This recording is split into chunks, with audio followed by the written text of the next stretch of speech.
professeur maa ngi lay nuyu di la ziar. maa ngi lay fay sëñ Pape. di nuyu ñi ñuy seetaan ñëpp. professeur li ñu bëggoon xam mooy maam tiga dege lekk ko directement noonu ndax baax na wala baaxut. wax baax na sëñ Pape boo xoolee moom lekk ko noonu moo gën sax togg bi presque parce que xam nga togg bi moom xëy na ci ngay am li nga bëgg wala yu demee noonu. mais ci wàllu ferñeent lekk ko noonu mooy gën parce que ay vitamines yi ci la ñuy ëppee. boo ko toggee rek lu ci bëri ray nga ko. donc foofu laay waxee. parce que am na ay vitamines. tiga diga am na vitamines yu bëri defe naa vidéo bee passé yaa ngi may wax nii ma boo demee fu mel ni Europe xaw ma. waaw ñoom dañ koy def direct seen mburu yeeg yooyu. si donte fii tàmbaguñ ko noonu chocolat bi lañ gën a miin. mais da ngay gis ni ku ko doon def aussi. vitamines yi mu soxla. yi mu am yëpp muy vitamine E. ak vitamine B la famille B ak protéine. ak glucides yi. ak lipides yi. ak acide gras yi yëpp am na ko. donc yooyu nag su koy nit ki di jël ci mburoom exemple di ko def ci mburoom. ci lay gën a mën a am. ferñeent yooyu mu soxla. donc bu ko defee kon loolu mën na nekk. donc loolu di ko lekk doon tamit baax na ci ay antioxydant la. day protéger yenn cellules yi. ci stress surtout. mu nekk la loolu baax na ci day réparation des muscles. muscles yi da koy defaraat bu baax. baax na ci sportif yi aussi. ñi def sport war nañ ko mën di jël. day joxe énergie. moom it day joxe bon fonctionnement ci wàllu xol bi.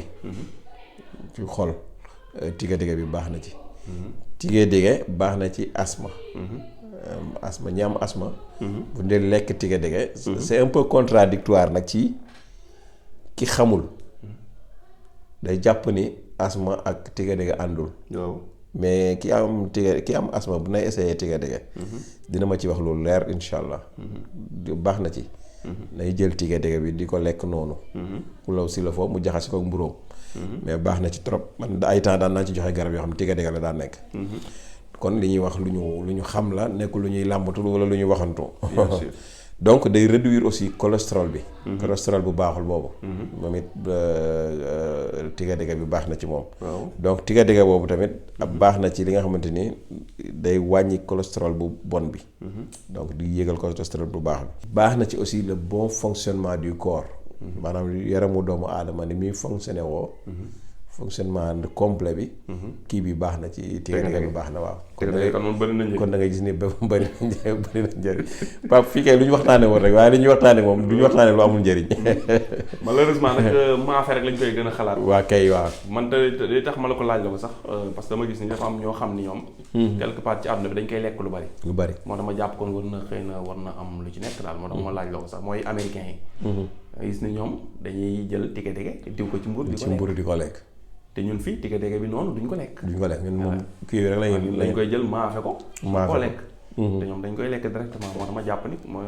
maafe ak dëxin rek lañ koy def kay waaw. voilà kon tiga diga lekkoo noonu dafa baax. dafa baax non bu baax.